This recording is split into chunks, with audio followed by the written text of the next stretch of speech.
बच्चों आज के इस क्लास में हम लोग बात करने वाले हैं डोमेन के बारे में। पिछले वीडियो में भी मैंने आप लोगों को काफ़ी कुछ समझाया था।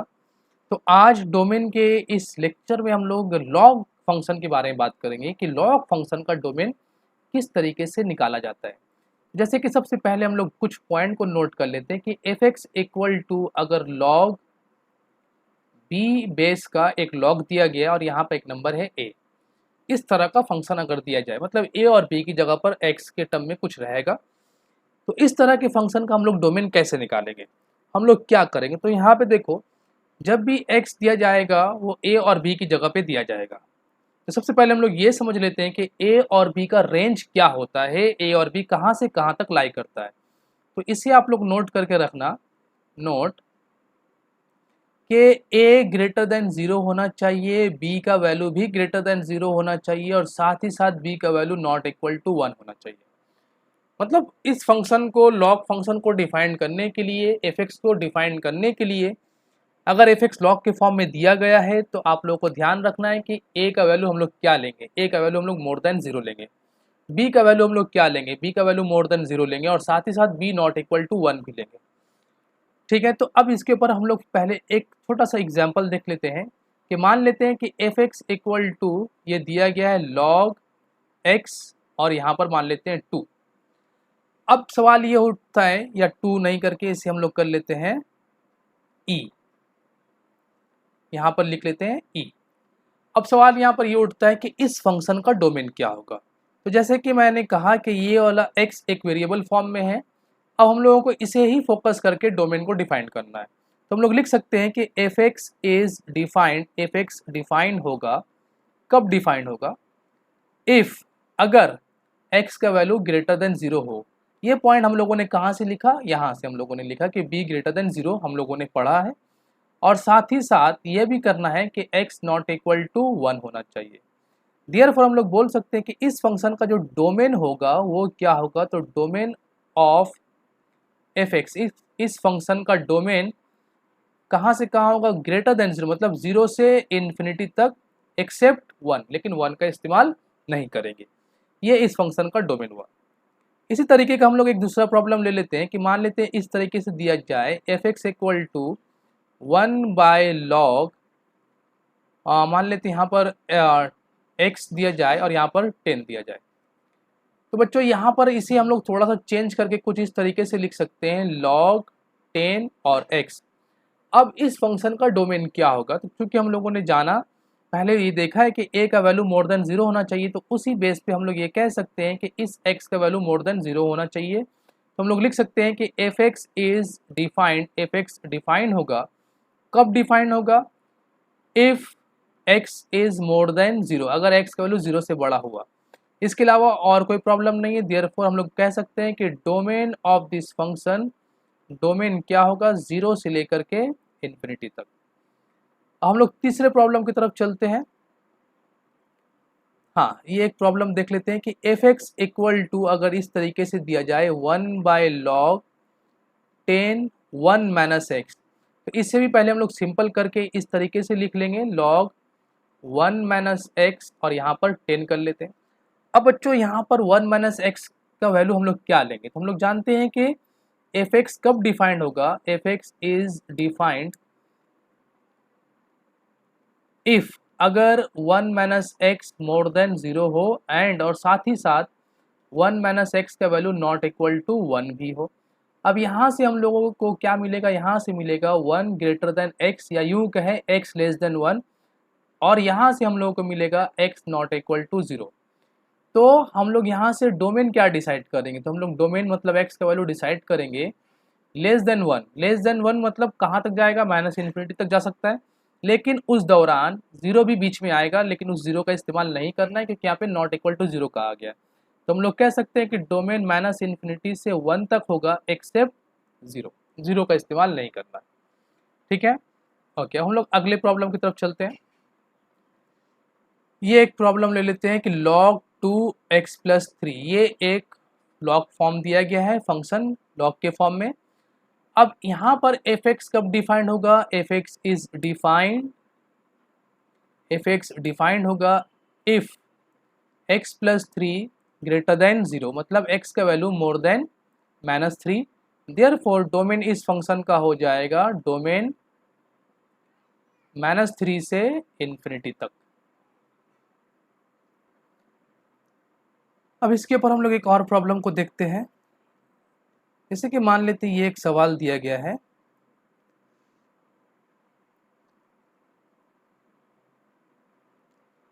fx इक्वल टू लॉग, नहीं इसको थोड़ा सा और कॉम्प्लेक्स करते हैं जरा सा हम लोग। fx equal to under root ले लेते हैं 1 माइनस लॉग, जिसका बेस है 3 और x यहाँ पर है। अब इस फंक्शन को हम लोग कैसे डिफाइन करेंगे, या यूँ कहें कि डोमेन क्या होगा इस फंक्शन का। तो जैसा कि बच्चों मैंने बताया था कि रूट के अंदर जो भी वैल्यू रहेगा वो रियल करना है हम लोग को, रूट वाले वैल्यू को पॉजिटिव लेना रूट के अंदर वाले वैल्यू को, ताकि फंक्शन हम लोग का रियल आए।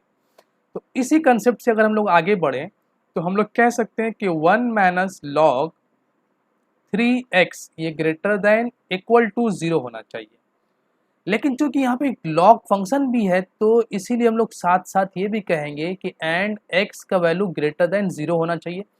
देखो ये पॉइंट हम लोगों ने कहाँ से नोट किया, ये पॉइंट हम लोगों ने नोट किया रूट के कंसेप्ट से कि 1 माइनस रूट के अंदर वाला जो वैल्यू होगा वो 0 या 0 से बड़ा होना चाहिए अगर रूट नोमिनेटर में, और अगर डिनोमिनेटर में रूट रहा तो फिर इक्वल टू 0 भी इस्तेमाल नहीं कर सकते। तो ये कंसेप्ट, ये वाला पॉइंट हम लोगों ने रूट से सोचा, लेकिन फिर साथ ही साथ हम लोगों ने ये पॉइंट भी नोट किया, क्योंकि ये कंसेप्ट हम लोगों ने आज ही सीखा है कि लॉग के केस में x का वैल्यू मोर देन 0 होना चाहिए। ठीक है, चलो अब यहाँ पर आगे बात करते हैं, इन दोनों को पैरेलल हम लोग लेकर चलते हैं।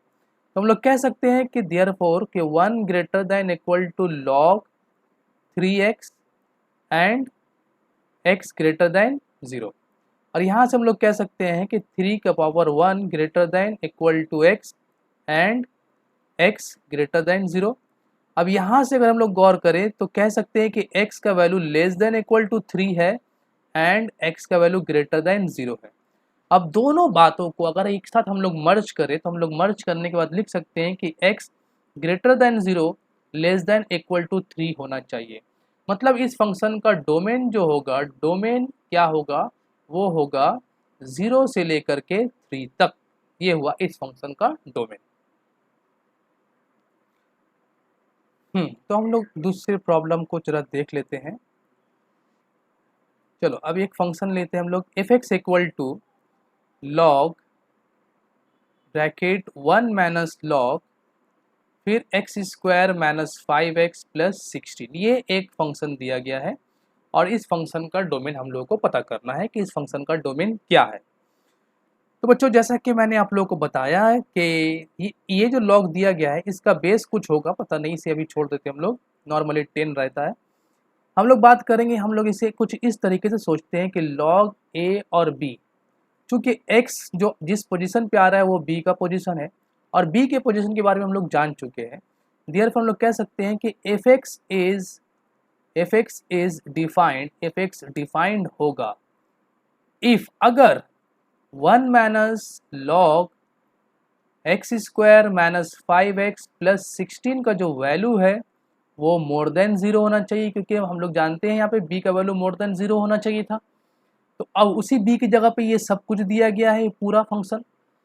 ठीक है, तो हम लोग कह सकते हैं कि 1 minus log x square minus 5x plus 16 का वैल्यू मोर देन 0 होना चाहिए, या यूँ कह सकते हैं कि log x square minus 5x plus 16 का जो वैल्यू है वो लेस देन 1 होना चाहिए, या यूँ कह सकते हैं यहाँ पे क्या है, log का बेस कुछ नहीं मतलब 10 है, तो हम लोग कह सकते हैं कि x square minus 5x plus 16 less than 10 होना चाहिए, या यूँ कह सकते हैं कि x square minus 5x plus 6 less than 0 होना चाहिए। 10 को इस तरफ ले लेने से, इनइक्वलिटी के कंसेप्ट से अगर हम लोग माइनस कर लें 10 दोनों तरफ तो लेस देन 6। ठीक है, तो यहाँ तक तो हम लोग पहुँच गए। अब इसके बाद हम लोग क्या करेंगे, तो चूँकि इसके बाद तो काम बहुत ही आसान है, इसके बाद हम लोग क्या करेंगे कि मिडिल टर्म कर लेते हैं इसे। मिडिल टर्म कर लेने के बाद हम लोगों को जो वैल्यू मिलेगा वो क्या मिलेगा कि x माइनस 2 और x माइनस 3 का जो वैल्यू होगा वो लेस देन 0 होना चाहिए। अब लेस देन 0 में अगर हम लोग बात करें तो ये 2 और 3 के बीच में x का वैल्यू लाई करेगा। देयरफॉर हम लोग कह सकते हैं कि x greater then 2 less than 3 होना चाहिए। Therefore domain of this function क्या होगा, इस फंक्शन का डोमेन होगा 2 से 3 तक। 2 और 3 का इस्तेमाल नहीं कर सकते, 2 और 3 के बीच का वैल्यू हम लोग इस्तेमाल कर सकते हैं इस फंक्शन को डिफाइन करने के लिए, यानी कि इस फंक्शन का डोमेन लाई करेगा 2 और 3 के बीच में। तो बच्चों ये लॉग के ऊपर कंसेप्ट है जिसे हम लोग कर रहे हैं, और भी कुछ प्रॉब्लम को हम लोग देख लेते हैं।